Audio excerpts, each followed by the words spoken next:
Isaac Woodward. Welcome back to the Overlook. We have a lot of exciting things to discuss today. A lot of what we've been talking about over the last year is kind of coming to a head, and there's a schism that's actually happening on the right. So we're going to kind of talk about that.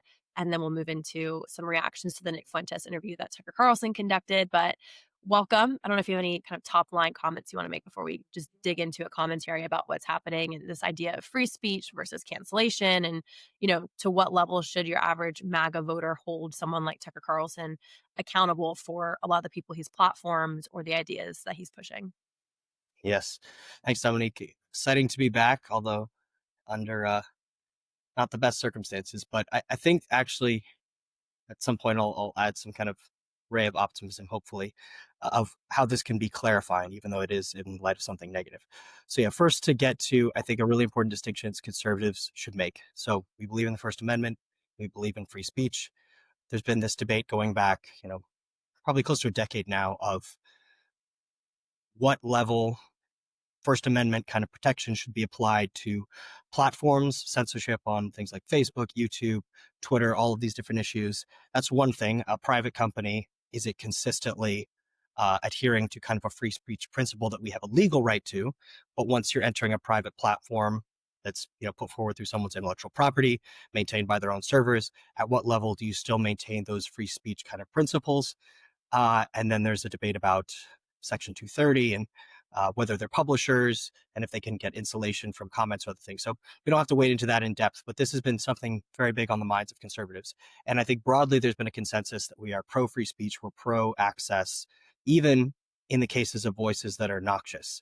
And I think this is something very important for conservatives and Christians to look out for here, because I think it's very disingenuous how those defending Tucker in this case are trying to argue it.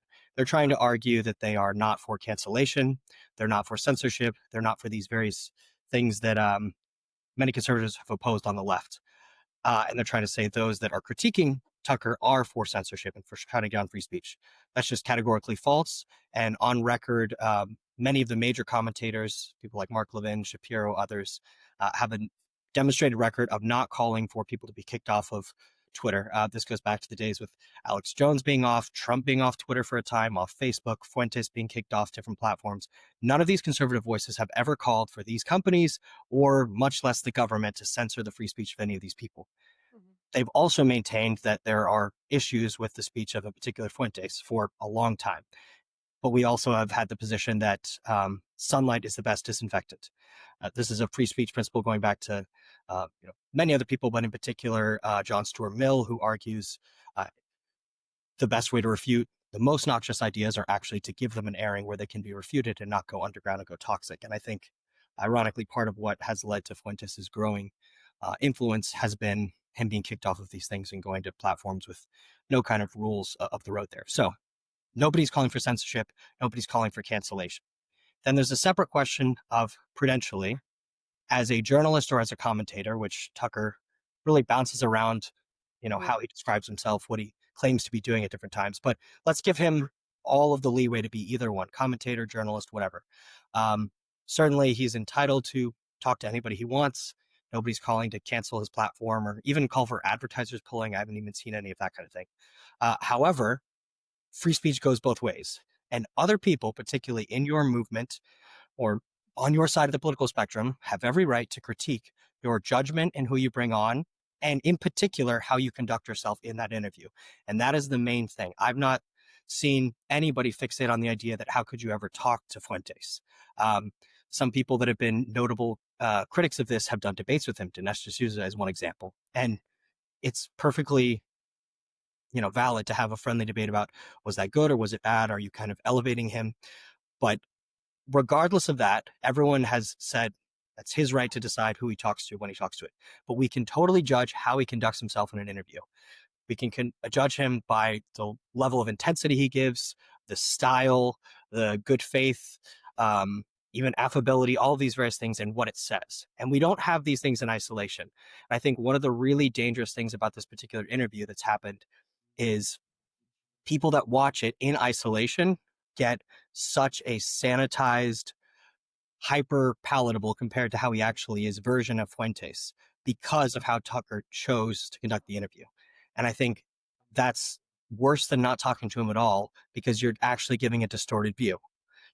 If somebody sat down to interview this complex, gifted speaker, one-time painter artist from Vienna in the 1930s and wanted to just get his take on life, talk about some of his own personal struggles that he'd written about, some might say eloquently in a book, and just kind of get his take on things, and didn't bring up anything that this Viennese painter had said about the Jews or Lebensraum or inferior races or all of these various things.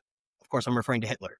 If a journalist chose to do that and give such a hyper sanitized take on this figure, ignoring all of the negatives, we could legitimately say you clearly have an axe to grind because you're not stupid. Tucker's not stupid. He's aware of the controversy. There's clips of those two going at each other and like mocking each other. Clearly, they're both aware of these various things, and there was a concerted effort to join forces to sanitize Fuentes. So none of this is about free speech. It's not about cancellation. It's about how you choose to conduct yourself. And we have these comparisons of what Tucker does when he is interviewing people he wants to give a fair hearing to, notably Putin, the president of Iran, the Democrat connected nun. Yeah, all of these various people, very friendly, affable, like no pushback, versus people like Ted Cruz, who's in the category of Christian Zionists, which he despises above all else, which I'm sure we're going to get into. So it's super important to highlight that at the outset. This is not about cancellation. It's about, if you are for free speech, you cannot get butthurt over people critiquing how you conducted a given interview. And if you're calling for that, I would say Tucker wants the ultimate safe space where he talks to anybody he wants, says whatever he wants, free of criticism. That's not conservative. Absolutely. Yeah, that was a really great summary, Isaac. I laugh too about, to me, Nick Fuentes is someone a lot like Hitler, like in the interwar years, like a very awkward individual who obviously has shame-based internal world of their own that they have to externalize that into hate for other outgroups. And so platforming someone like Nick Fuentes isn't the issue. And I think that there's some differences in terminology as well. So I wanted to zoom out because I think what you said is really good about not viewing this interview in isolation. So I think if you zoom out over the last 2 years, there's been a debate on the right about free speech and cancel culture. I think that initially emerged when Candace Owens was let go and parted ways with the Daily Wire. You had a lot of people saying the Daily Wire is canceling Candace Owens. They used to say they hated that the left did that, but they did it to Candace.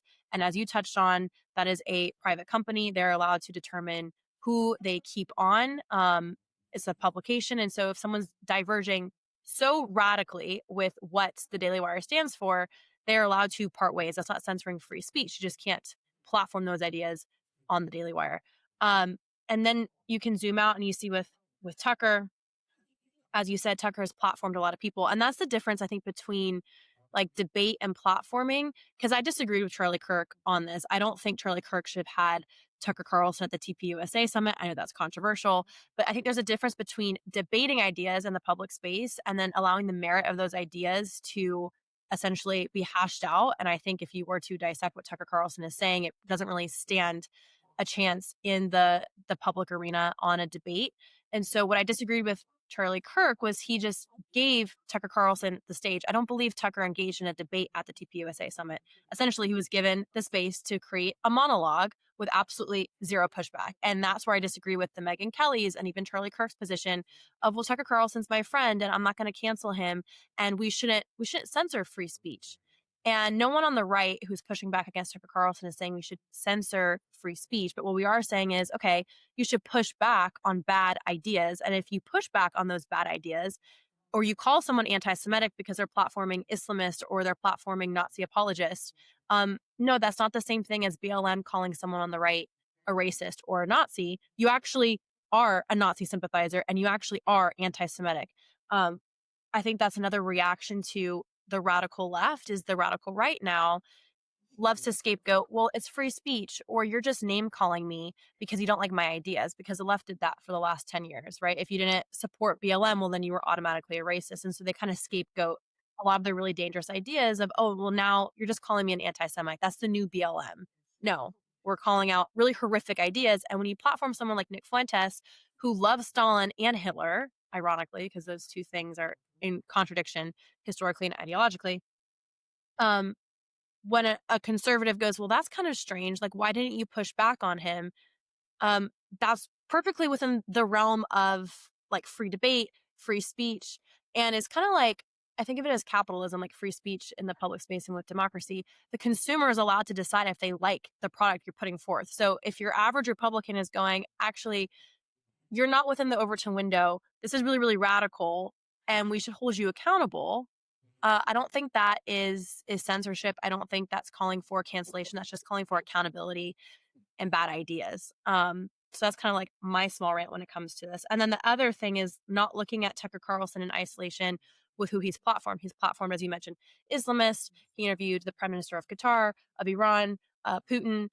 Absolutely zero pushback, softball questions. I think when it came to interviewing the president of Iran, he even had a preface to the actual interview and said, I didn't actually ask him any hard hitting questions because I knew he would lie about it, almost like acknowledging the elephant in the room that like it was such a softball interview, it essentially is propaganda. Hmm. Uh, and that's the really thin line that I think a lot of conservatives are maybe allergic to, or they're defensive because of the censorship on the left. I even Steven Crowder made a video basically saying like we should be able to interview whoever we want.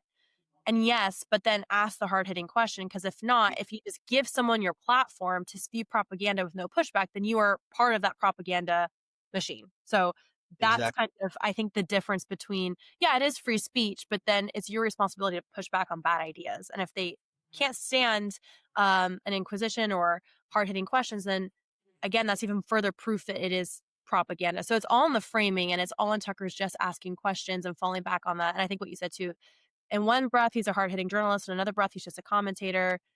And he just floats around these really controversial people on his podcast and just asks questions.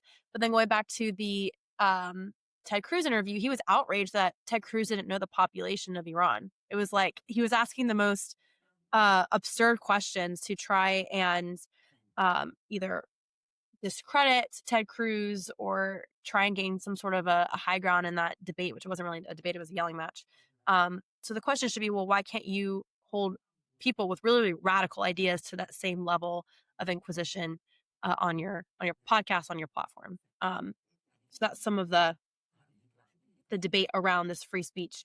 And there was this, I don't know if you saw it, but at a TPUSA event, I believe, where it was a conservative event, there was a sign that said Tucker is not MAGA. And you have a lot of people really outraged about that as well. And I don't understand why that is outrageous, because what's happening on the right at the moment, and I would love to hear your ideas on this, is exactly what happened to the left about a decade ago.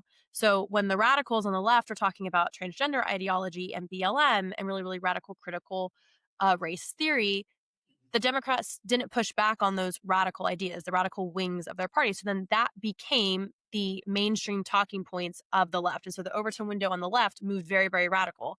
And if we don't hold people who are radical on the right to that same level of accountability, then Nick Fuenteses are going to become mainstream on the right. And what's going to happen is we're going to lose a lot of the middle moderate voter, because they're going to say, oh my gosh, actually, the right is the party of Nazi apologists, like the left has been saying. And then that's when we get a Gavin Newsom as president. That's when we swing to the left. And then there's going to be another radical swing to the right. And that's how we move to these really, really far radical extremes, which are reactionary to each other. And I don't think your average GOP MAGA voter sees that. I think they automatically hear, oh, this is an attack on free speech and cancellation. But I think they should be aware of what the downstream effects of this are. And I think it's hypocritical for the right to say that the left grew radical because there's no accountability within the party. And then yet now when we're in the same position, we can't call out, bad faith actors because that's cancel culture. What are your thoughts?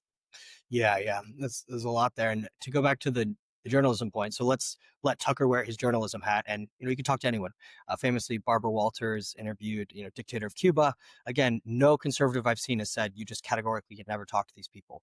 Um, but on that example, going back to Iran as well, when he interviewed the president, he kind of tried to give this defense like, well, I couldn't really ask. Basically, I can't really ask substantive questions because probably they had to pre-vet the questions that were used, or he just thought they would lie. But at that point, you're doing a press release, and this is a big thing within journalism. I used to work for politicians. I've worked on campaigns and other things, and any decent journalist, even one that maybe leans towards your side, if you go into it and say, you can't ask these things or these things or these things, and let's say you're in a given race where there's either top three issues or a controversy in your background, if you go to any respectable journalist and you say, please interview my candidate or talk to this person, but don't ask anything that's actually in the news or controversial about this person, they're going to say no, because then you're just using them as a press release. They could say, no, if you want to write a press release and send it to us, we will maybe, mention it or comment on it or put it out and say, this is their talking points. But most journalists with any, shred of self-respect don't let you use them as a press release. But that's what Tucker consistently does with Putin, with Fuentes, with the president of Iran, by not asking these questions or not pushing back, going into nothing hard. Like, and with Fuentes too, like it's absurd to think that he would have got pre-cleared questions. So this is clearly just Tucker's sympathy. But let's take those other first cases. At that point, you are doing a press release, and then you have a moral obligation to consider. Again, it's free speech; it's his right to do whatever. But we can critique his moral judgment. If you are going to talk to a ruthless dictator or these bad people and challenge them on nothing hard, ask them no hard questions, let them say things without pushback, you are literally just, like you said, giving them propaganda. Again, do what you want to do. If you can get your advertisers, like nobody's trying to cancel you, but we can have moral commentary on what you're doing. And if you have this consistent trend of people that are anti-American and anti-Semitic and, anti-Western civilization that you're empowering, we can get into Maduro later, a communist in Venezuela that is apparently now Tucker's new best friend because he hates gay people. Anyway, if you have this trend, we can legitimately use our own intellect to see your trend. And it's such a it's such a condescending view. He must think his viewers are extremely stupid Mhm. or anti-American like him, which I don't think most of them are, because otherwise we are just calling out a consistent trend and letting people decide, do you like this or not? And we can get into later the heritage controversy. People's objections are, given the trend that he is presenting of his views based on who he pushes back against, who he doesn't, we can agree or disagree and have a question as a movement. Is this what we support or what we don't support? And on the question of MAGA, we can get into as well. Like, it's a very interesting question. We've talked to our colleagues of this over the last week. In what sense is Tucker conservative? Mhm. He vaguely talks about liking family stuff. However, doesn't go after Fuentes on any of the horrific things he said about women, about excusing rape, about incest, um, watching gay porn and having it streamed on his own platform accidentally. Like, none of that stuff that is very anti-family. But he likes Maduro, the dictator of Venezuela, because he doesn't support gay marriage, even though he jails his political opponents, he kills people, he wants to invade his neighbor to the south to take their land. He's using what the Trump administration has designated as terror tactics to get fentanyl and other drugs into the U.S., killing, you know, thousands of Americans, hundreds of thousands. And Tucker has claimed to talk about this drug epidemic like something he cares about, but he will fixate on these one aspects. Like Putin, you have a clean subway, you don't have homeless people. That's Mhm. great. But you pick these things about a dictator or about horrible things and play it up for sympathy to any decent person who's like, yeah, that's great. I'm glad there's not a junkie on the street shooting up. Meanwhile, because a dictator in South America doesn't let gay people get married, which you want to say is over Christian principles, which it's not because he's a freaking communist. You can Mhm. hate gay people. Che Guevara in Cuba hated and killed gay people relentlessly. He also hated Christianity. So just because you hate a certain category does not make you a biblical Christian or something. Hitler And too. you can excuse the drug operations that he's running, which is killing people on the streets and adding to homelessness and mental issues. But he picks these people that are consistently anti-American, and that's what he favors. Yeah, absolutely. I think to touch on what you just mentioned, Tucker creates this really weird false dichotomy. So, and first off, just to zoom out, Trump is not president, right? This is what everyone on the conservative right has been hoping for the better half of a decade. Like, even when Trump was president in 2016, it was an uphill battle. And then COVID happened and we all hated Biden. And so we should be praising the fact that the borders are closed and that fentanyl is not coming through our southern border and talk about a lot of the other amazing things that the Trump administration has done. But instead, now there's a schism because we are, in power now. And instead of focusing on the amazing things Trump has done, people like Tucker Carlson are creating division, which is what I think is really, really deplorable to try and platform a mainstream anti Western. I get Tucker Carlson's newsletter and I'll have to find it, but probably about 3 months ago, the newsletter was, is the world better off for the West actually winning? Like, Tucker has taken a very anti-Western, which then inherently is an anti-American stance on politics. And part of what he's done is created this grievance-based politics, especially when Biden was in office, when the border was open and crime was rampant, and says, like, look at the streets of Detroit and New York City. There's a bunch of homeless people shooting up. Look at San Francisco, which are all Democrat-run cities. So the issue is Democrat policies. And then he looks to Russia and their clean subway systems, which, by the way, like, shrines to like the USSR, like huge like metropolitan subways, and look how clean literally is part of Russian propaganda. So like the fact that he looks to that to justify his policy position and his points is just so radically telling to me. Um, but he'll also say, like, look at Qatar. Look at the UAE. There's no homelessness. There's no homeless encampments. Sharia law actually can't be that bad. It can't be worse than Detroit. So he creates this false dichotomy between, oh, look at this radical authoritarianism over here. They don't have prostitution on the streets. There's no rape.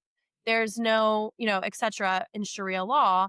And it's like, well, women can't accuse the rapist of rape under Sharia law. So that's why the crime rate or the rape rates in Qatar are really, really low.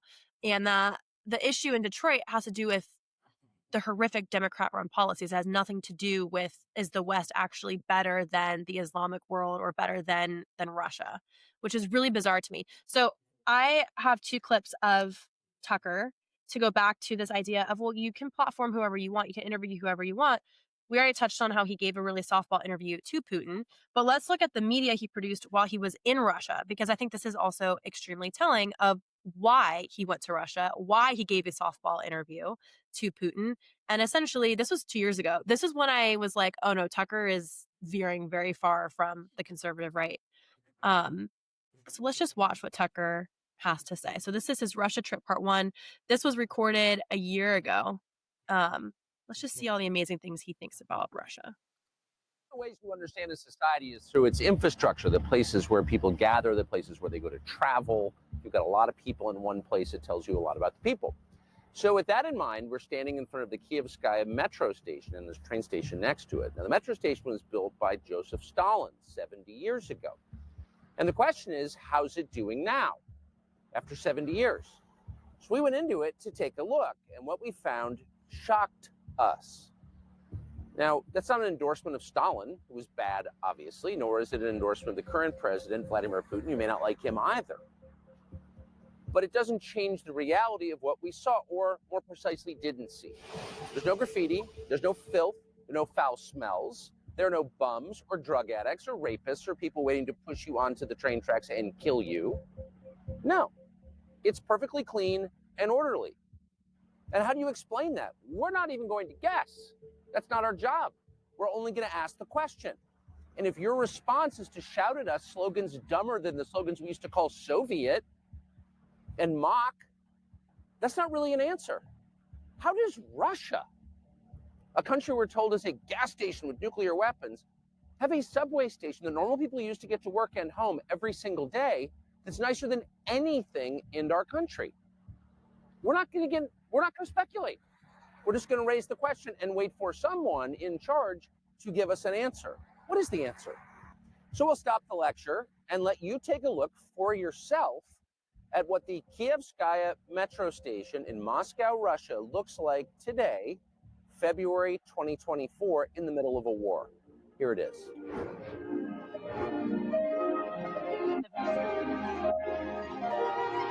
Music.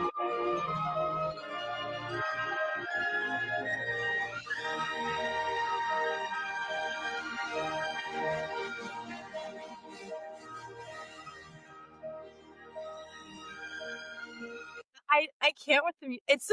This is literally Russian USSR like propaganda, like the strong Russian worker, the workforce, the liberation is so insane to me, and the music is. Let's just watch the yeah. Oh.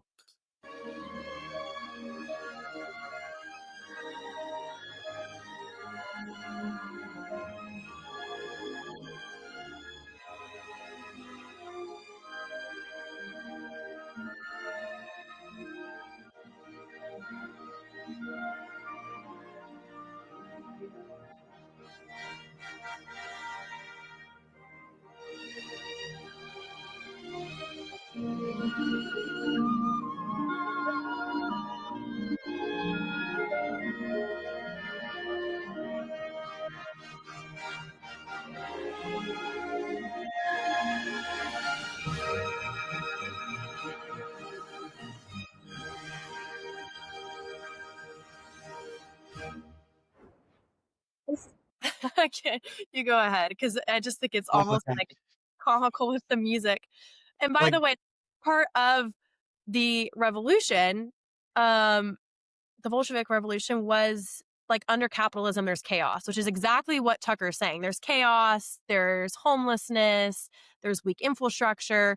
And then under, socialism or communism, there's order, there's power. Your average Russian is going to be a strong worker. And look at the beautiful things that communism can build, such as the subway system.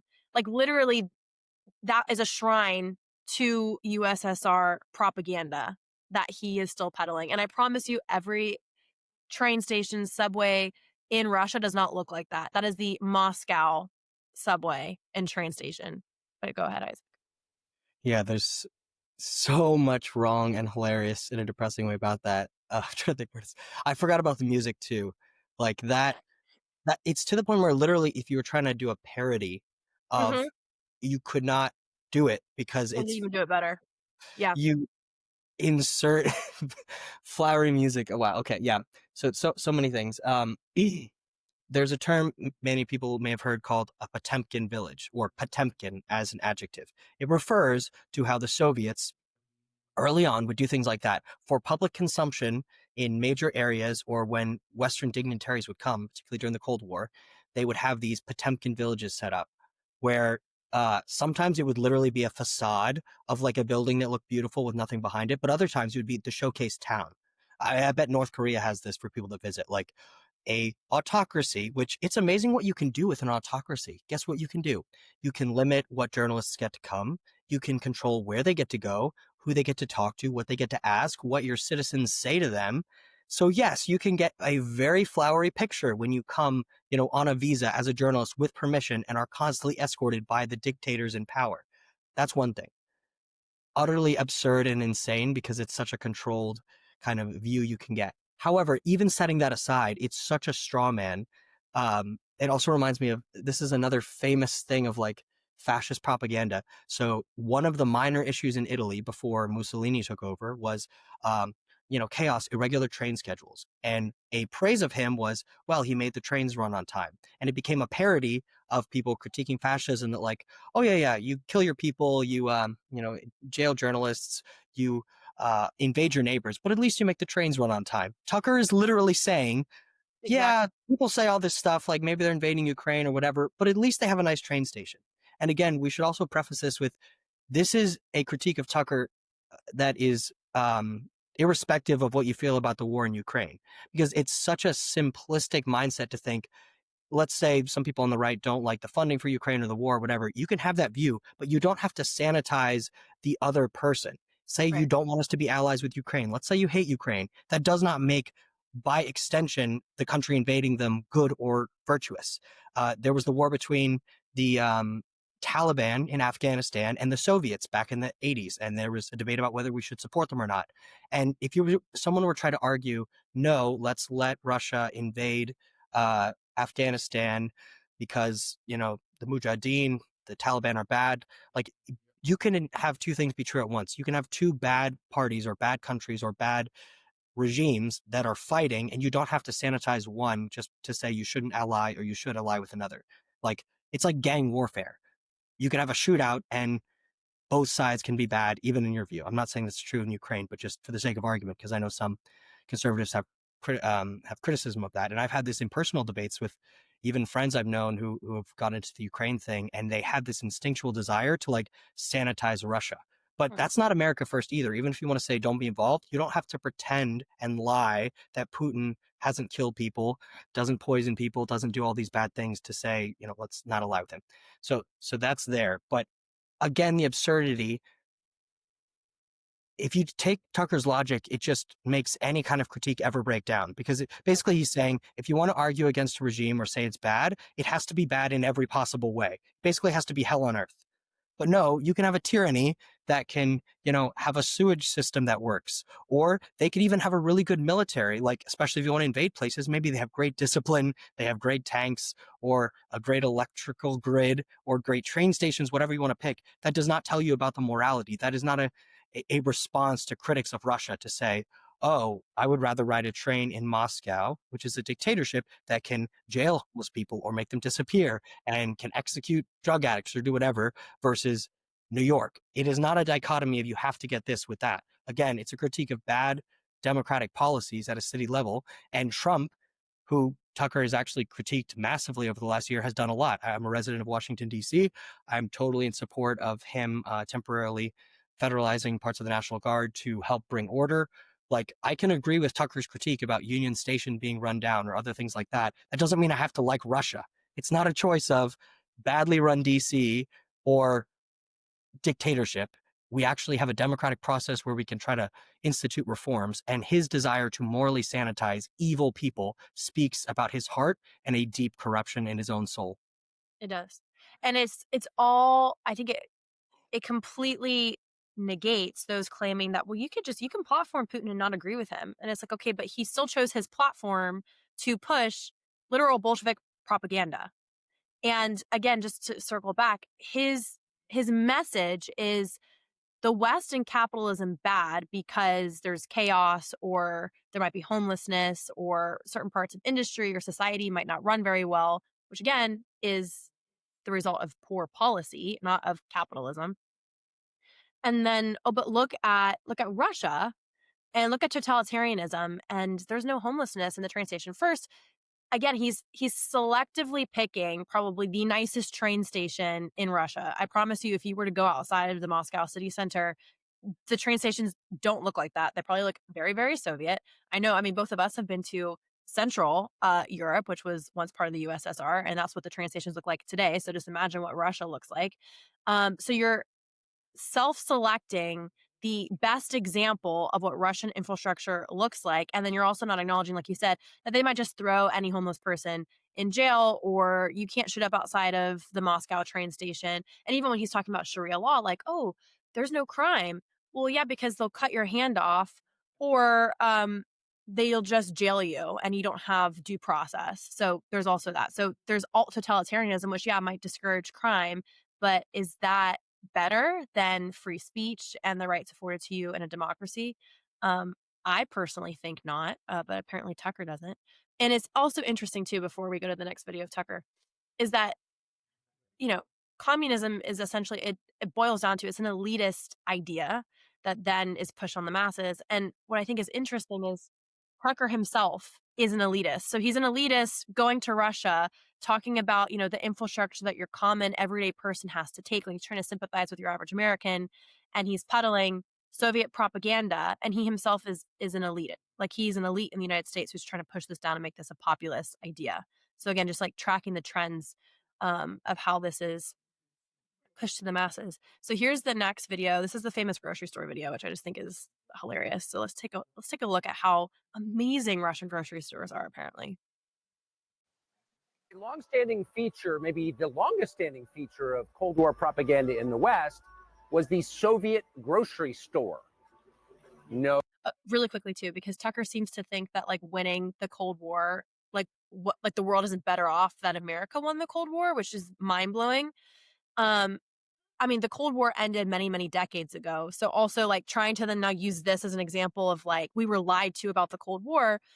Okay, but the Soviet Union fell, what, 3-4 decades ago almost at this point now. So, like, to now go to a modern Russian grocery store and be like, oh my gosh, we were lied to during the Cold War and that was propaganda in the West, is also just, like, so intellectually dishonest. But again, let's just see. Yeah, it's just on that. It's so, again, like, as a philosophy major, it's so infuriating, the level of stupidity, because there's basic, like, if-then causation, like different events and sequences.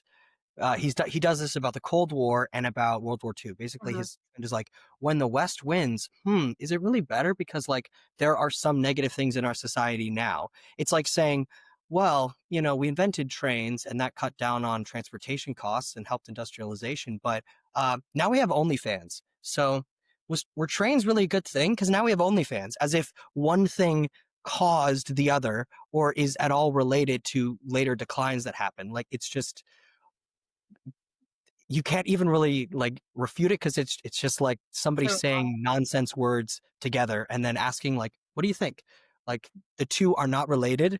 You didn't even make an argument. You just said two things and then asserted causation with zero, you know, explanation of why they are related. mhm. And again, it just circles back to Tucker's inherently anti-Western bent. Like he's even going back to, but we were lied. We were lied to by who? By the government, which inferred is the Jews and the Jewish cabal. Of course, that's what it always like circles back to. That's kind of like the quiet underpinning of all of his arguments. Um, but it's like, ask yourself, why is he now an apologist for Russia? So let's just see what disingenuine propaganda he pushes here. Again, this is on Tucker Carlson's network. This is not him interviewing Putin. This is what he decided to put out himself. So let's just see what he has to say for him. Like, again, I think what's so crazy is everyone on the right is defending him. And I'm like, but he's produced stuff like this. And this is not even new. So like, how can you like be so ignorant? I just don't know if it's that people haven't seen this stuff or that they're just aligned with Tucker and what he's doing. And so they're trying to defend him. But No products, no choices, shoddily made things. Old Cold War. And it wasn't actually propaganda, it was real. And you can look up the pictures on the internet if you want. So we thought it would be interesting to take a look at a contemporary, modern day, 2024 Russian grocery store 2 years into sanctions. Here we go. All right. There we go. So I guess you put in 10 rubles here and you get it back when you put the cart back. So it's free, but there's an incentive to return it and not just bring it to your homeless encampment. Okay. And this just goes back to what we were talking about before, right? Like, look at how like chaotic the West is. Look at how, corrupt and crime-ridden the West is. Like, this is how you know Tucker is an elite and doesn't do his own grocery. Like, this is all over the West, especially in like big metropolitan cities. We actually, because of our free markets and capitalism, we actually have technology now on like the wheels that will geo-lock it if you take it outside the radius of a store. But this is not new. This is in the West as well. But so even like the condescending tone in which he takes, like, oh, you can't take it to a homeless encampment. It's like, oh my gosh, obviously you don't grocery shop on your own.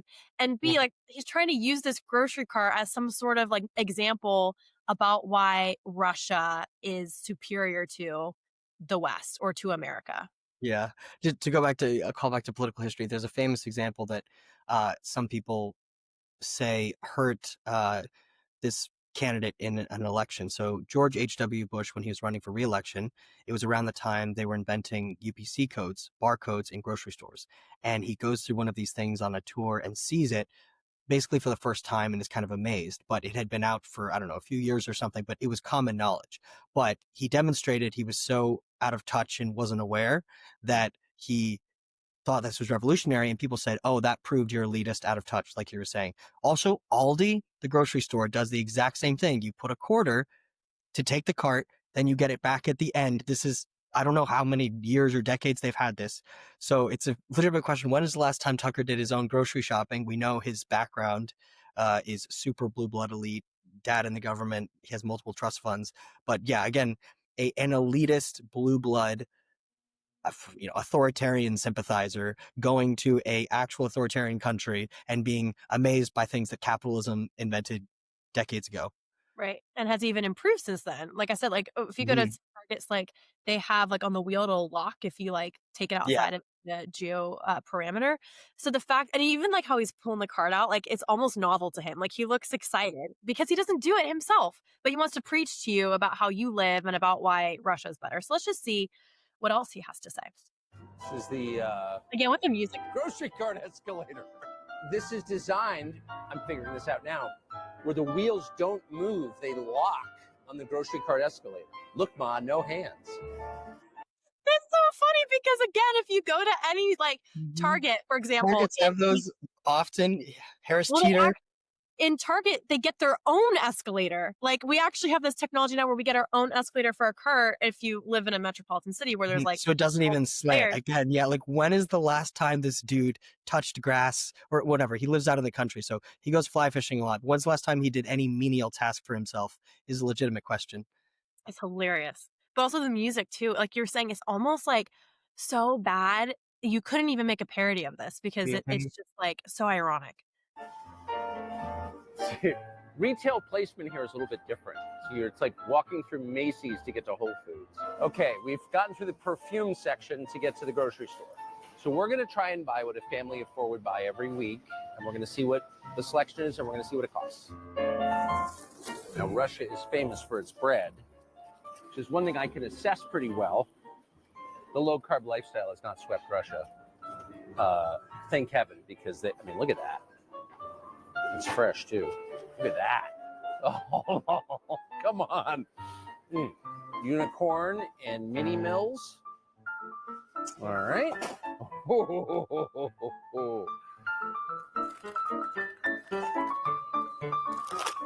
Some kind of Russian wheat cookies. Ooh, we need coffee, don't we? Yeah. I don't know if this is sugar or flour, to be honest with you, but it looks like a staple, so we should get it. It's a very good-looking package. It's got to be flour, right? And this is Russian wine. It's from Crimea, which not only has the warm water naval base, but also is the source of most of the grapes in this part of Russia for wine. So it's apparently pretty good. Cheese puffs. You check out of a grocery store and you've got gum, razor blades, and candy. Actually, they hide the razor blades because we steal them. But these are all seem to be Western products. Mars, Twix, Snickers, Milky Way, Bounty, Gillette, Paul's Cough Drops, Mentos. It's pretty non-sanctioned to me, but what do I know? I went from... Wait, let me just go back because look at, maybe these aren't just working, but look to the left. This like shelf is completely empty as well. Yeah. There's nothing on this shelf. Anyways. To me, but what do I know? I went from amused to legitimately angry.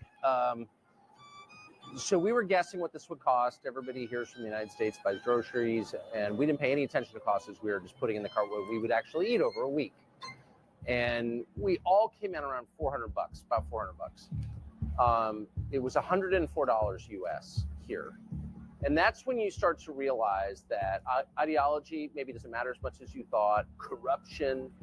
If you take people's standard of living and you tank it through filth and crime and inflation, and they literally can't buy the groceries they want, at that point, maybe it matters less what you say or whether you're a good person or a bad person. You're wrecking people's lives in their country, and that's what our leaders have done to us. And coming to a Russian grocery store, the heart of evil, and seeing what things cost and how people live, it will radicalize you against our leaders. That's how I feel anyway, radicalized. We're not making any of this up, by the way, at all. He's radicalized because, of course, he does his own grocery shopping and he has to budget. So he's just so radicalized. No, it's... I'll let you go, Isaac, but it's just... I'm sorry. I can't. This is hard to contain. Again, it's like so much wrong and so much idiocy and out of touchness. Okay. Issue number one, like starting in reverse order, what he got to at the end. Okay, you go up and you ring up prices in a grocery store. Now, again, let's assume his point was true. It does not justify an autocracy or an expansionary imperial state because they have good grocery prices. However, that's not even the case. Okay, basic economics. Economics is the allocation of scarce resources that have alternative uses. If Tucker had ever paid attention in college, you'd understand this. Okay. There are currencies, which are methods of exchange that represent certain types of value. Sometimes they were tied to gold or something else, and sometimes they float. Post-World War II in the Bretton Woods monetary system, we have lots of floating currencies. The US dollar surpassed the British pound as the main method of exchange. Okay, we don't have to know all of that. We can make it basic. Currencies' value relative to each other can go up and down based on things. Also, different countries and areas can have different per capita incomes. So if you take the average income in the United States and the average income in Russia and you equalize it, like similar to taking out inflation, what is the average amount of dollars earned by the average Russian versus the amount of dollars earned by the average American? That is very significant because paying $100 for an American for groceries might not be a lot. But if you translate that over, let's say you make $50,000 a year and you're paying, 400 for groceries or whatever. And somebody else in Russia, I don't know the exact numbers, but it is a factual point that the per capita income in Russia is much lower than the United States.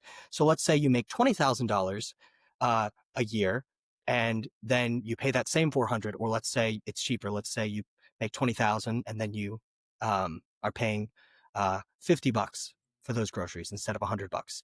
If you make way less money, if you have a less productive economy, you have less innovation, lower standards of living, lower per capita income, it doesn't matter if in US dollars, the amount of groceries you get is lower. That's why this is a thing we've known forever. Like if you travel or go abroad, if you go to a country that is a little bit lower in economic status sometimes than the US, your dollar can go further because incomes are different, all those things. So if you come from a wealthier place where your money's worth more, you can buy more, in value.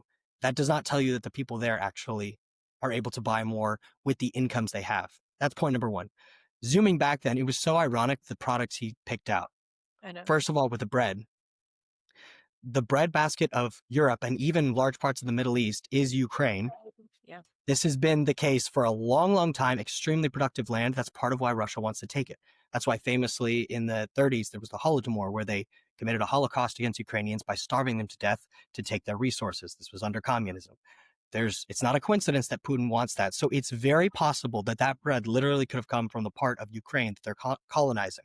Then the next point, which you picked up on too, Crimean wine, literally part of Ukraine that they invaded forcibly, killed people and took over. And he chooses to pick up that bottle. This is the equivalent of going to Germany in 1941 as a journalist and saying, look at this excellent Polish wine, or you could have said wine from Krakow.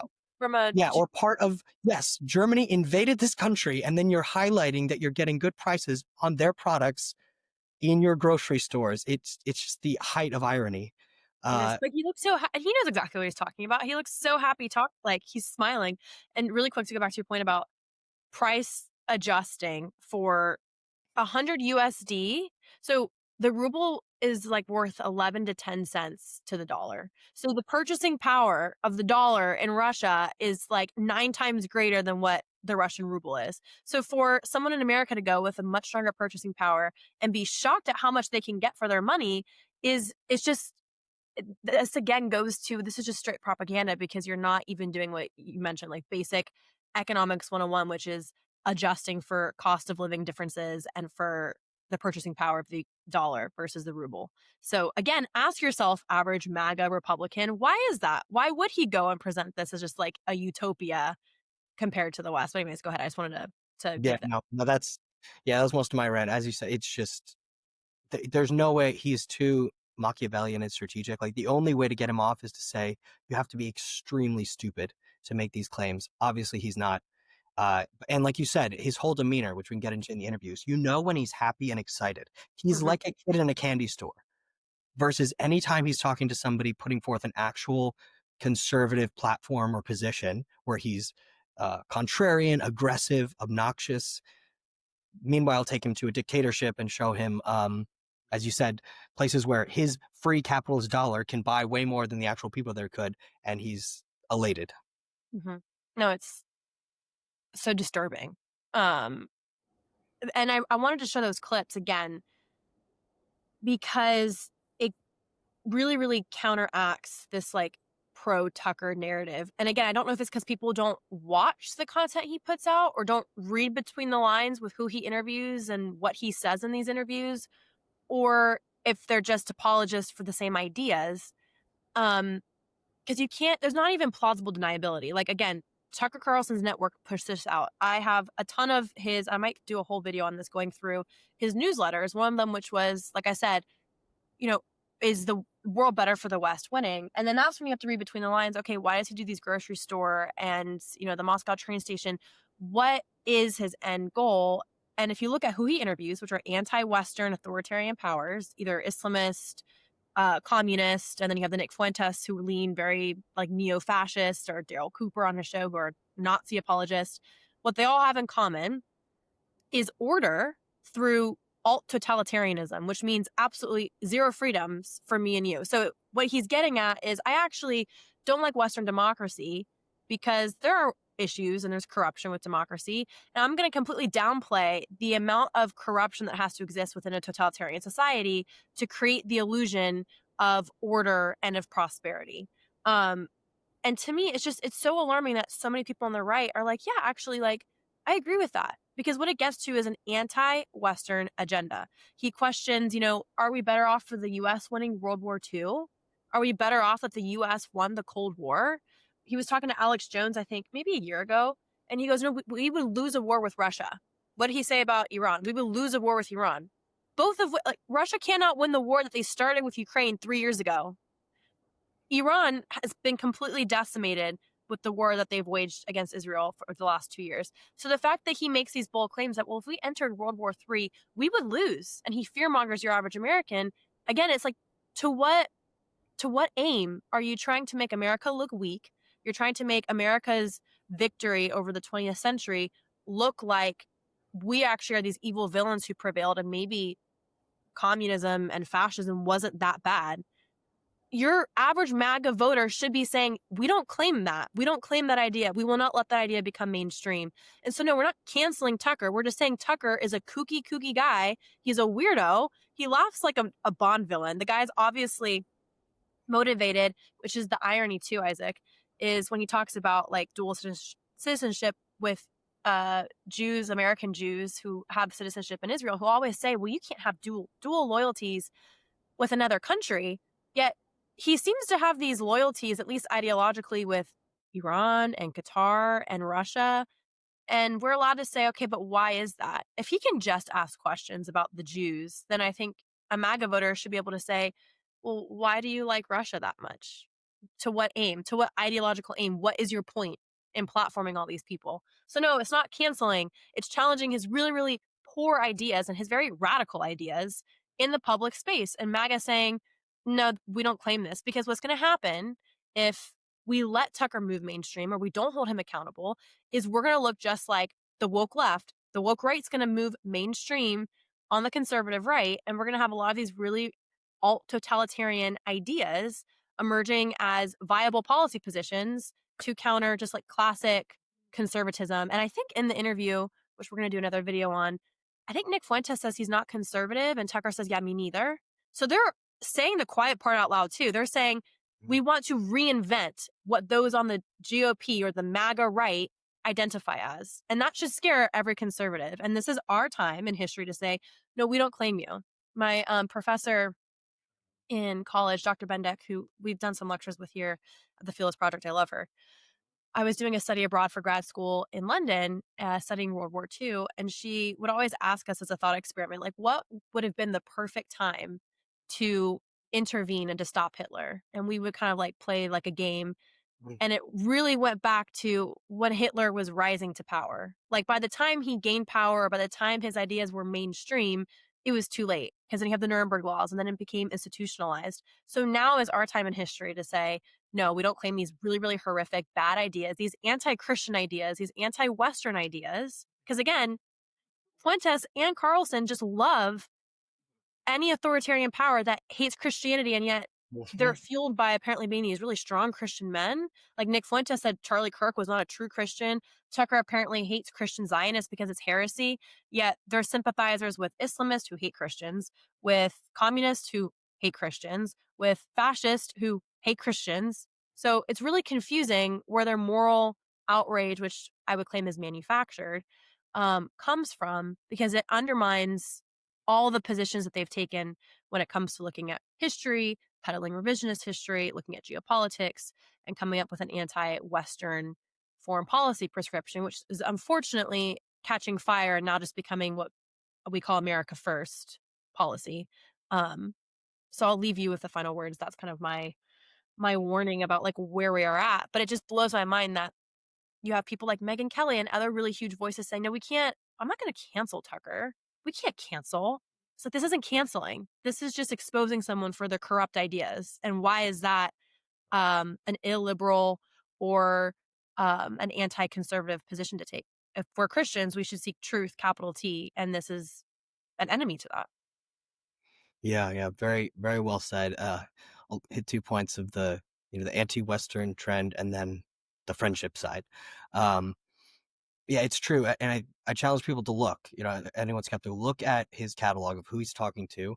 Um, I was going to say even who he's like not adversarial with, but the Cruz one stands out because he doesn't even tend to talk to people where he gets really contentious.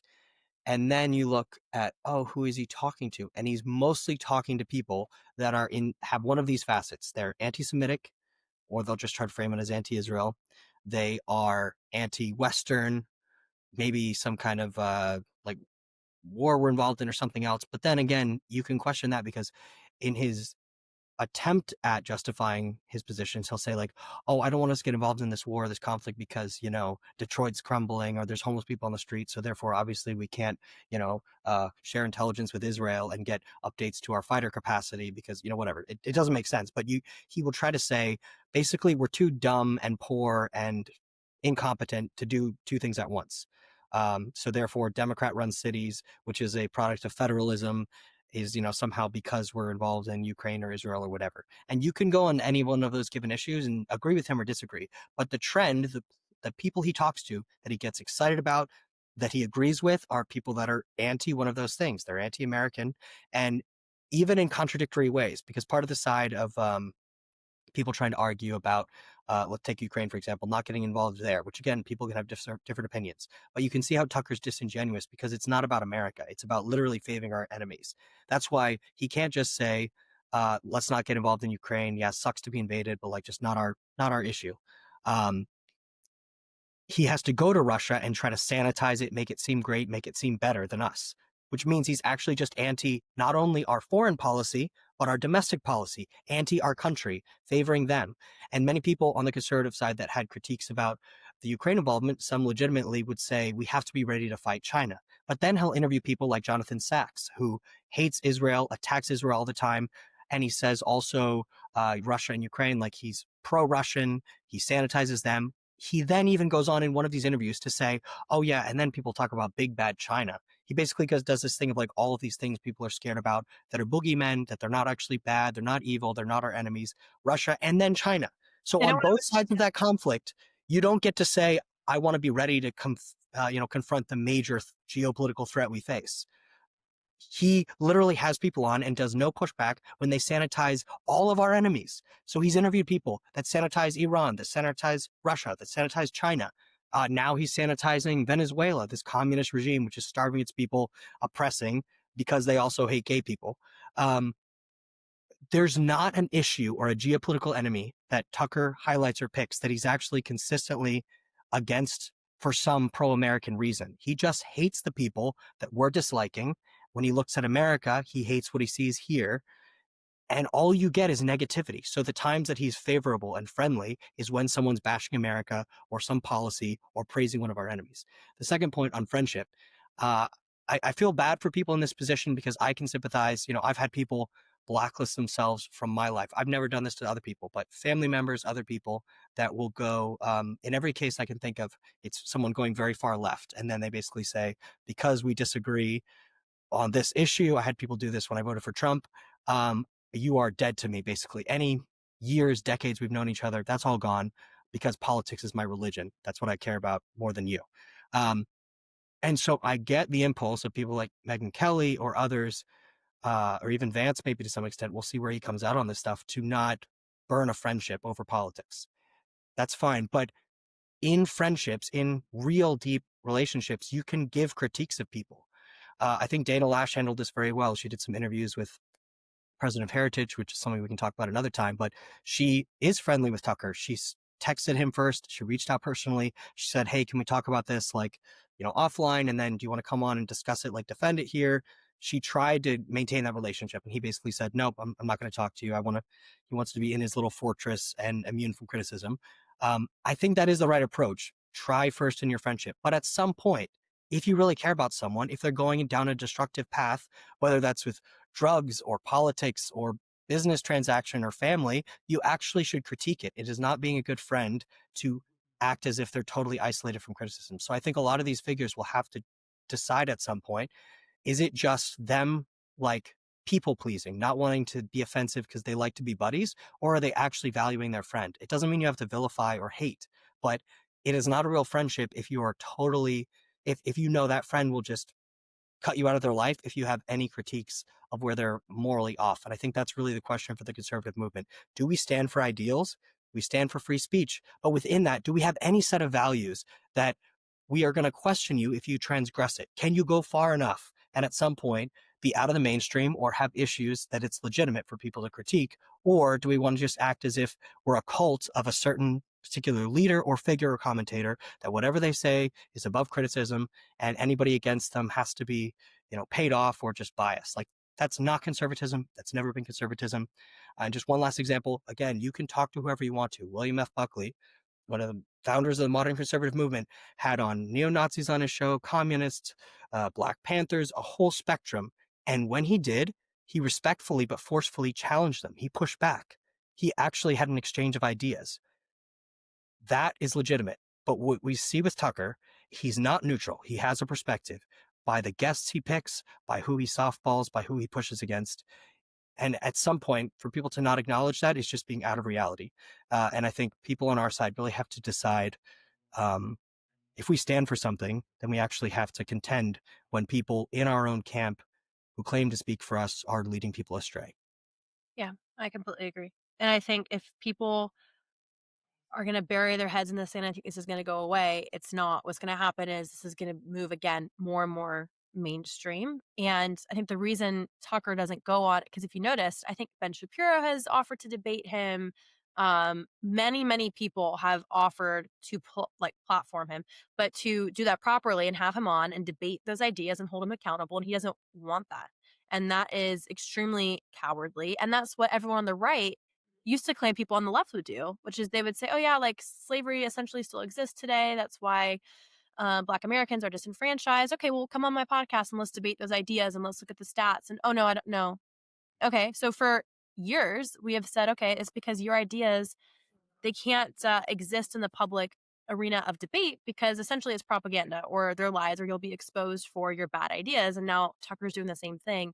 And that should frustrate a lot of conservatives. You shouldn't just hate that when the left does it. You should also be able to hold your same side accountable and hold them to the same standards. So, with that, Isaac, thank you so much for talking about this. And we're going to do some more episodes on Nick Fuentes specifically, but I think it's important to talk about Tucker and look back at some of his content, because this argument that we shouldn't cancel people or that we shouldn't hold people accountable or we should avoid a schism within the party, um, I think are very weak positions to take because a schism's coming regardless. So you should use your voice to at least add to the conversation of where the Overton window and where our policy positions as the GOP should lie. Because if not, the gripers are going to be speaking for the Republican Party for the very foreseeable future. And that's a scary place to be. But thank you to those who watched. If you made it to the end, please like, comment, and subscribe to the Fearless Project channel. We'll see you in the next episode.